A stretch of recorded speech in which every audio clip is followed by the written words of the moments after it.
ہماری باتیں ہی باتیں ہیں سید کام کرتا تھا، ہماری باتیں ہی باتیں ہیں سید کام کرتا تھا، نہ بھولو فرق جو ہے کہنے والے کرنے والے میں، نہ بھولو فرق جو ہے کہنے والے کرنے والے میں، کہے جو چاہے کوئی میں تو یہ کہتا ہوں اے اکبر، کہے جو چاہے کوئی میں تو یہ کہتا ہوں اے اکبر، خدا بخشے بہت سی خوبیاں تھیں مرنے والے میں۔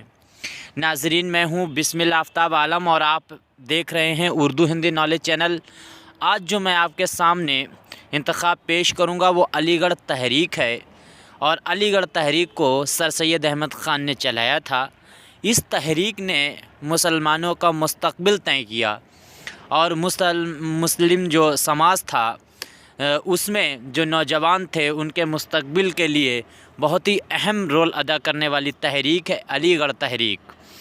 علی گڑھ تحریک جب سر سید احمد خان نے چلائی تو بہت سے شاعر، بہت سے ادیب اس کے مخالف تھے، لیکن بعد میں جیسے ابھی میں نے جو شعر پڑھے وہ اکبر الہ آبادی کے تھے، اور اکبر الہ آبادی پہلے تو مخالف تھے اور بعد میں سر سید احمد خان کے ساتھ میں ہو گئے تھے۔ تو آج میں بات کرتا ہوں سر سید احمد خان کی جو تحریک ہے علی گڑھ تحریک، اس پہ بات کرتے ہیں، وہ مضمون جو ہے اس کو پڑھتے ہیں۔ علی گڑھ تحریک کے پس منظر کو جاننے کے لیے 19ویں صدی کے نصب اول کے سیاسی منظرنامے کو ذہن میں رکھنا ضروری ہے۔ 1857 سے قبل کے سیاسی، سماجی، اقتصادی اور مذہبی حالات کو بھی بہت بہتر نہیں کہا جا سکتا ہے۔ 19ویں صدی کے اوائل میں مغلیہ سلطنت برائے نام کی رہ گئی تھی، یعنی مغل سلطنت جو ہے صرف نام کی رہ گئی تھی۔ بہت لمبا مضمون ہے، یہ مجھ کو درخشاں نے بھیجا ہے اور میں نے اس کو شامل کیا ہے، اس لیے زیادہ سمجھانے کی ضرورت نہیں ہے۔ مضمون میں ساری چیزوں کا خلاصہ ہے، اس میں سیاسی اور عملی اور اس میں جو ادبی خدمات ہوئے ان پہ سب پہ بات ہوگی۔ اس دور میں ہندوستان کے اکثر صوبے میں سرکش جاگیرداروں کے ماتحت تھے، جو مغل بادشاہوں کے لیے ایک بہت بڑا چیلنج تھا۔ ان کے لیے ان حالات کا مقابلہ کرنا بہت مشکل تھا۔ 1857 کی جنگ آزادی میں آخری مغل بادشاہ بہادر شاہ ظفر کی شکست ہو گئی تھی۔ یاد رکھنا، بہادر شاہ ظفر یہ وہی ہیں جن کے استاد جو ہیں وہ شیخ ابراہیم ذوق تھے، اور مکمل طور سے مغلیہ سلطنت کا خاتمہ ہو گیا۔ 1857 کی جنگ آزادی سے ہندوستانی مسلمانوں کا جانی و مالی نقصان سب سے زیادہ ہوا۔ یہی وجہ ہے کہ علی گڑھ تحریک چلائی گئی سر سید احمد کے ذریعے۔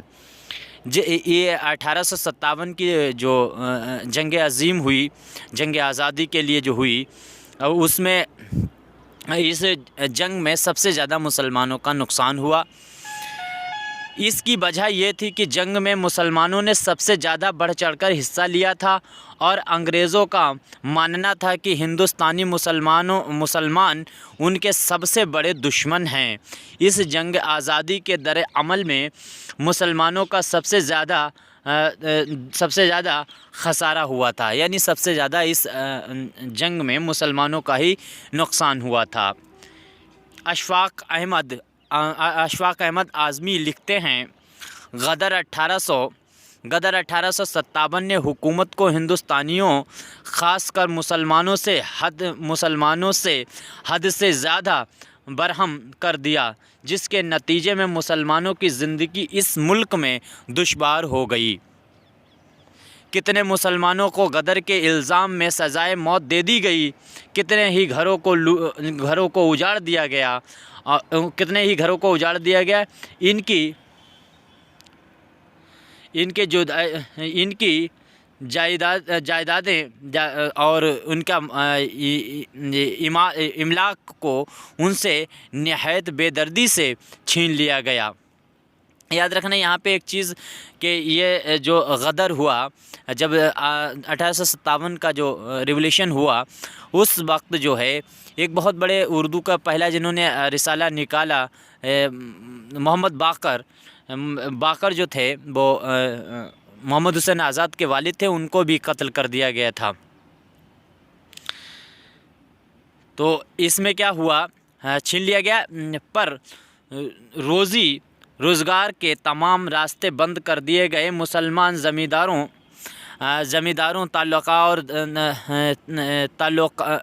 تعلقہ داروں اور ان قوم کے سربراہوں اشخاص کی عزت و آبرو سبھی کچھ برباد کر دی گئی۔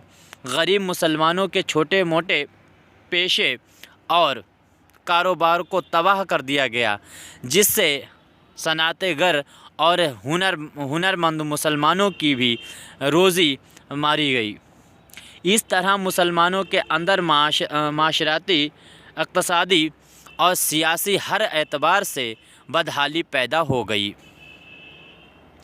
سر سید احمد خان نے 1857 کی تباہی کو اپنی آنکھوں سے دیکھا تھا۔ اس نازک دور نے سر سید کو ذہنی کشمکش اور عجیب پریشانی میں مبتلا کر دیا تھا۔ انہوں نے ہندوستانی مسلمانوں کی فلاح اور ہندوستانی مسلمانوں کے لیے کیا، یہ سر سید احمد خان جو تھے، انہوں نے پہلے تو سوچا، اس میں ایسے کشمکش میں پھنسے کہ انہوں نے پہلے تو یہ سوچا کہ ہم ہندوستان چھوڑ کر باہر چلے جائیں، کیونکہ اپنے گھر سے مضبوط تھے۔ بعد میں انہوں نے سوچا یہ حل نہیں ہے، پریشانیوں سے بھاگنا حل نہیں ہے، اسی لیے انہوں نے اس کا مقابلہ کیا کے لیے برطانوی نظریے سے مسلمانوں کے خلاف قائم کو دور کرنے کی کوشش کی اور مسلمانوں کی فوج و فلاح کے لیے مشکل سے مشکل کام کرنے کا عزم مصمم کر لیا، اور وہ اپنے اس عظیم مقصد میں کس حد تک کامیاب بھی ہوئے، یعنی بہت حد تک کامیاب بھی اپنے اس مقصد میں سر سید احمد خان ہوئے تھے جو ان کا مقصد تھا۔ سر سید احمد نے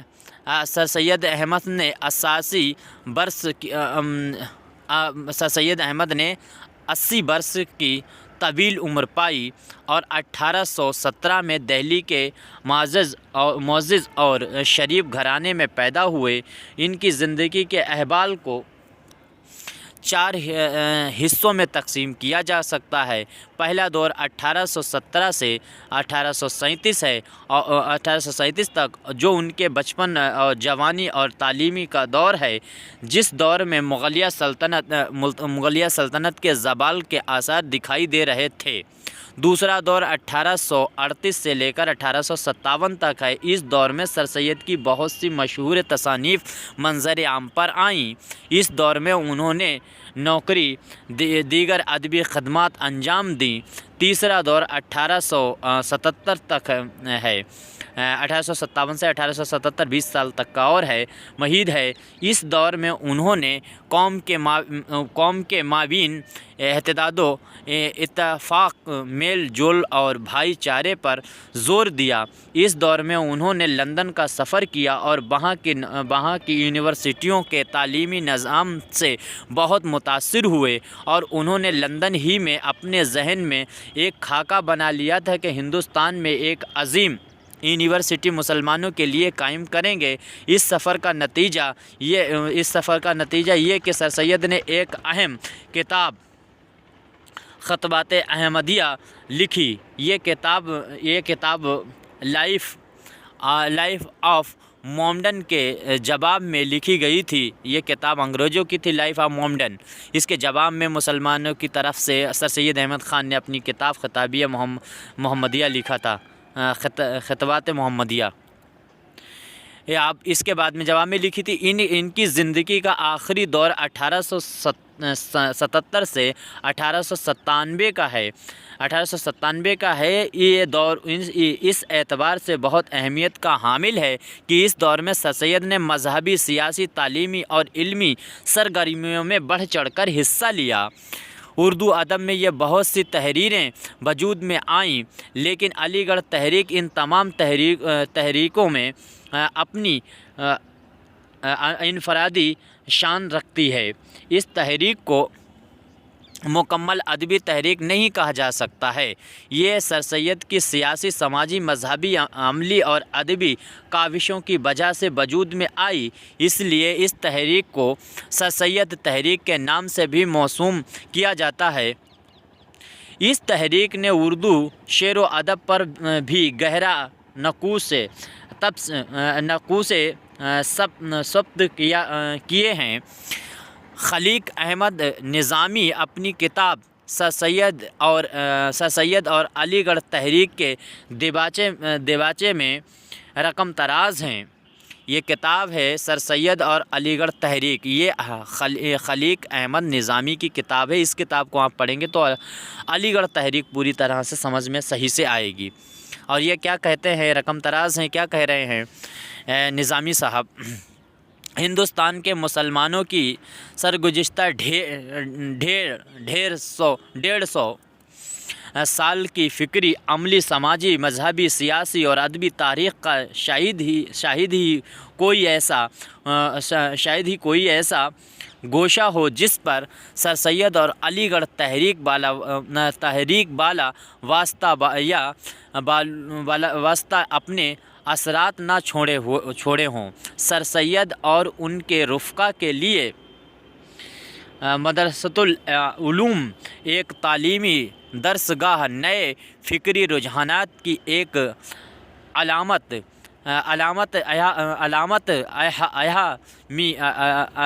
ملی کی ایک تحریک کا نام تھا۔ یہاں آدمگیری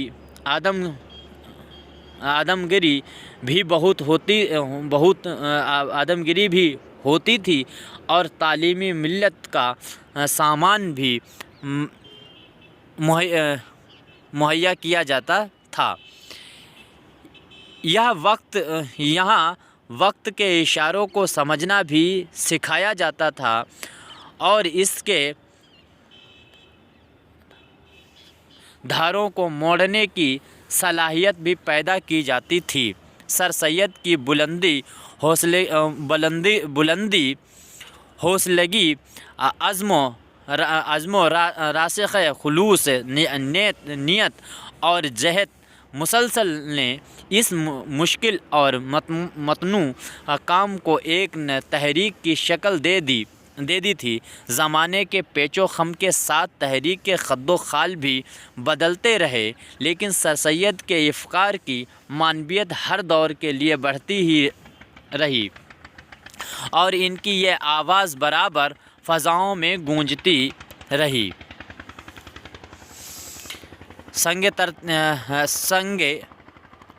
تربیت ہے میرا گرویدہ تقریر دیکھ، سنگ تربیت ہے میرا گرویدہ تقریر دیکھ، چشم باطن سے ذرا اس لوحے کی تحریر دیکھ۔ علی گڑھ تحریک ایک اہم تحریک تھی۔ اس ادبی تحریک کو تقویت حاصل ملتی رہی ہے۔ سائنٹیفک سوسائٹی، مومڈن ایجوکیشنل کانفرنس، تہذیب الاخلاق اور ایمو کالج کے بہی ہواؤں نے تحریر و تخلیق پر اتنا زور دیا کہ جس وجہ سے شعر و ادب کا یہ معیار سامنے آ گیا۔ سر سید احمد خان نے زندگی کے آخری ایام کو ایمو کالج کے لیے وقف کر دیا تھا۔ علی گڑھ تحریک کو بآسانی سمجھنے کے لیے فکری بنیادوں کو 4 حصوں میں تقسیم کیا جا سکتا ہے۔ علی گڑھ تحریک کی پہلی فکری بنیادی مادیت اور ترقی پر تھی۔ اس حقیقت سے انکار نہیں کیا جا سکتا کہ 1857 کی جنگ آزادی میں ہندوستان کی شکست ہوئی، جس کا خمیازہ ہندوستانی مسلمانوں کو زیادہ اٹھانا پڑا۔ اس کی وجہ سے ہندوستانی مسلمانوں کو معاشی پریشانیوں کا سامنا کرنا پڑا، مالی پریشانیاں قدم قدم پر آنے لگیں۔ ان مشکلات کا حل سر سید احمد خان نے ڈھونڈنا شروع کر دیا۔ آخرکار اس نتیجے پر پہنچے کہ ہندوستانی مسلمان انگریزی حکومت سے مقابلہ آرائی کے بجائے ان کا ساتھ دیں، کیونکہ قوم کے پاس اتنی طاقت نہیں تھی کہ ان انگریزی حکومت کا مقابلہ کرتے، اور سر سید نے یہ واضح الفاظ میں کہہ دیا تھا کہ مادی خوشحالی مغربی علوم و فنون کو حاصل کیے بغیر نہیں کی جا سکتی ہے۔ یعنی اپنی زندگی میں اگر خوشیاں اور اپنی زندگی میں آپ کو خوشنودی لانی ہے تو سر سید احمد خان کا پیغام تھا کہ مغربی جو علوم ہے، وہاں کے جو رواج ہیں، وہاں کی جو تعلیم ہے، اس کو انگریزی تعلیم کو حاصل کرنا لازمی اور ضروری ہے مسلمانوں کے لیے۔ اس سے مسلمانوں کو سیاسی اور انگریزوں کی نیتی جو ہے، انگریزوں کی جو چال بازیاں ہیں، ان کو سمجھنے میں آسانی ہو جائے گی۔ اسی وجہ سے انہوں نے انگریزی کو لازمی بتا دیا۔ سر سید احمد خان نے علم کے قدیم تصور کو کیا ہے، ان کا خیال تھا درکنار کر دیا، یعنی پرانے علوم سے انہوں نے کہا کام نہیں چلنے والا ہے، علم حاصل کیا جائے۔ خیال تھا کہ ایسا علم حاصل کیا جائے جس سے قوم کی ترقی ہو اور معاشی زندگی میں دشواریاں نہ پیش آئیں۔ سر سید نے مسلمانوں کے خلاف انگریزوں کے دلوں میں جو نفرت تھی اس کو ختم کرنا چاہتے تھے، اسی لیے اسباب بغاوت ہند، یہ کتاب ہے، یہ سر سید احمد خان کے ہے لکھی، وہ برابر مسلمانوں کو یہ تلقین کرتے رہے کہ وہ انگریزوں کا ساتھ دیں اور علمی میدان میں ان کے شانہ و شانہ کھڑے ہوں۔ ایسا کرنے سے ہی قوم کی معاشی زندگی میں خوشحالی آئے گی۔ 1857 کی بغاوت کے نتیجے میں برطانوی ظلم اور زیادتی سے ہونے والے ذاتی نقصان اور قومی سانحے کی طرف سر سید کی حساس مزاج نے شدید در عمل کا ثبوت دیا۔ سر سید کے اس کامل یقین کہ ہندوستان میں برطانوی حکومت کو دوام حاصل ہو چکا ہے، انہوں نے اس بات پر مائل کیا کہ وہ انگریزوں کا ساتھ دیں۔ بعد میں بغاوت پر قابو پا لینے کے نتیجے میں انگریزوں کی جانب سے ہندوستانیوں پر جو ظلم اور زیادتی ہوئی اس کا کفارہ ادا کرنے کے لیے سر سید نے خود کو ملک و قوم کی خدمت کے لیے وقف کر دیا۔ اس صورتحال نے ایک نئے سر سید کو جنم دیا۔ علی گڑھ تحریک کی دوسری فکری بنیادی اقلیت پر مرکوز تھی۔ سر سید کا ماننا تھا کہ مذہبی معلومات میں عمل کا دخل ہونا چاہیے اور بغیر عقلی استدلال کے آنکھ بند کر کے مذہبی مسائل کو قبول نہیں کرنا چاہیے۔ اس لیے انہوں نے تقلید پر زور مخالفت کی ہے۔ سر سید نے قرآن پاک کی تشریح عقلی دلائل کی روشنی میں کی۔ انہوں نے قرآن شریف کے اکثر واقعات اور قصے کو عمل کے مطابق ثابت کرنے کی کوشش کی ہے۔ مذہب اسلام کو سائنس، فلسفے اور قانون کے تناظر میں دیکھنے کی کوشش کی ہے۔ اسی لیے سر سید نے تمام معجزات اور کرامات کو ماننے سے انکار کر دیا۔ انور سدید رقم تراز ہیں اس سلسلے میں، جس سلسلے میں سر سید احمد خان نے کیا کیا کہ جو سائنٹیفک چیزیں ہیں، اب وہ یہ دیکھنا چاہتے تھے کہ مذہب میں ہر چیز، یعنی جو اسلام ہے، جو مذہب ہے، اس میں ہر چیز خدا نے سائنٹیفک کے نظریے سے ہی دی ہے۔ نماز رکھ لیجئے آپ، کوئی بھی ایسا حقوق جو مذہب کا ہے وہ سائنس کے تھرو بالکل ایک دم پرفیکٹ ہے۔ تو سر سید احمد خان نے یہی چیز دیکھی کہ جو چیز سائنس کے نظریے سے ہے تو وہ تو ٹھیک ہے، باقی انہوں نے کرامات جو تھے، معجزات تھے، ان کو انکار کر دیا ماننے سے۔ اس وجہ سے انور سعید رقم طراز اس مسئلے پر کیا کہتے ہوئے نظر آتے ہیں؟ سر سید نے مذہب کا کھول توڑنے کے بجائے توڑنے کے بجائے اسے فعال بنانے کی کوشش کی۔ اس لحاظ سے سر سید نے مذہب کی مرہق قوت سے بھی کام لینے کی کوشش کی۔ ایک ایسے زمانے میں جب مذہب کے روایتی تصور نے ذہن کو جنگ آلودہ کر دیا تھا، سر سید نے عقل سلیم کے ذریعے اسلام کی مدافعت کی اور ثابت کر دیا کہ اسلام زمانے کے نئے تقاضوں کو نہ صرف قبول کرتا ہے بلکہ نئے حقائق کی عقلی توضیح کی صلاحیت بھی رکھتا ہے۔ سر سید نے مذہبی افکار و نظریات پر اس دور کے دانشور ادب نے بہت نکتہ چینی کی تھی، یعنی جو دانشور تھے، مذہبی دانشور تھے، عالم حافظ تھے، انہوں نے بہت نکتہ چینی کی تھی سر سید احمد خان پر۔ اس وجہ سے آج بھی ان کی اس مذہبی فکر سے مسلمان اتفاق نہیں رکھتے ہیں، اور سر سید کے عہد میں یہ بھی کہا جاتا تھا کہ اگر سر سید مذہبی اسلام کو عقل کے ترازو میں تولنے کی کوشش نہ کرتے تو اس دور میں ان کی اتنی مخالفت نہ ہوتی۔ ان کے اہم معاصرین یعنی ان کے رفقا میں گنے جانے والے جو ہیں وہ حالی ہیں، شبلی ہیں، نذیر احمد ہیں، اور نذیر احمد کا محمد حسین آزاد بھی اسی میں شامل ہیں،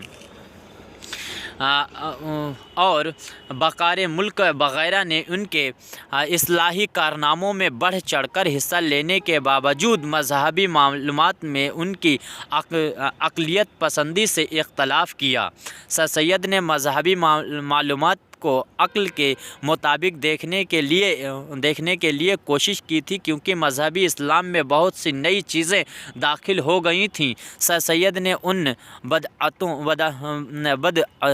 بدعتوں کو ختم کرنا چاہتے تھے۔ نور الحسن نقوی کا یہ اقتباس قابل غور ہے۔ نور الحسن نقوی بہت بڑے نقاد ہیں، ان کا ایک قول ہے: نتیجہ یہ ہے کہ قرآن حکیم اور مستند حدیثوں کی پیروی کے بجائے مسلمانوں کی مختلف تشریحوں اور تفسیروں کے مطابق عمل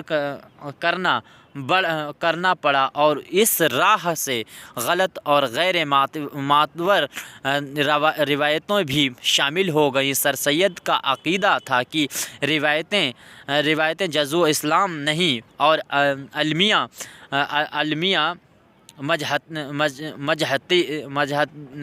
مجاہدین کے قیاسی و اجتہادی مسائل کا اصل مذہب سے کوئی علاقہ نہیں۔ سر سید ان مجاہدین کی رائے کو بس اتنی وقت دیتے تھے جتنی قانون داں کے رائے جو مذہب کا طریقہ بتایا ہے وہ ان کی اسی کتاب میں شامل ہے، تبیین القرآن۔ سر سید نے جبریل اور فرشتے کے وجود، شک، صدر اور معراج کا واقعہ، پیغمبروں کا پیدا ہونا جیسے اہم موضوعات پر اظہار کر کے مسلمانوں کو حیرت و عجاب میں ڈال دیا تھا۔ اس بڑھی ہوئی اقلیت پسندی کی وجہ سے اس دور میں ان کو کافر بھی کہا گیا تھا۔ علی گڑھ تحریک کی تیسری بنیادی فکری اجتماعیت پر تھی۔ سر سید نے اجتماعیت پر اس لیے زور دیا ہے کہ انفرادی کوشش سے کسی مسائل کا حل ممکن نہیں، اور ان کا ماننا تھا کہ یہ زمانہ انفرادی کوشش کا نہیں ہے، وہ پوری قوم کو متحرک کرنا چاہتے تھے۔ سر سید نے اظہار رائے کی آزادی پر دیا ہے۔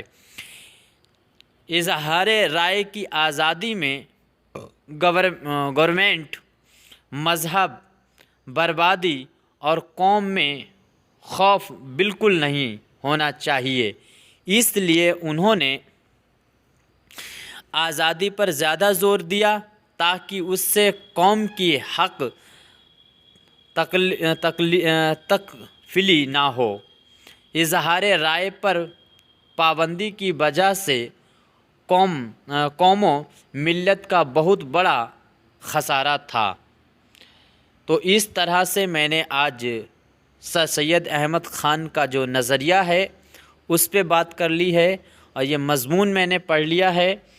ابھی بہت باقی بھی ہے۔ علی گڑھ تحریک میں پھر نئے نئے رفقا جڑتے رہے اور وہ تحریک آگے بڑھتی چلی گئی، وہ بہت لمبا دور چلتا رہا۔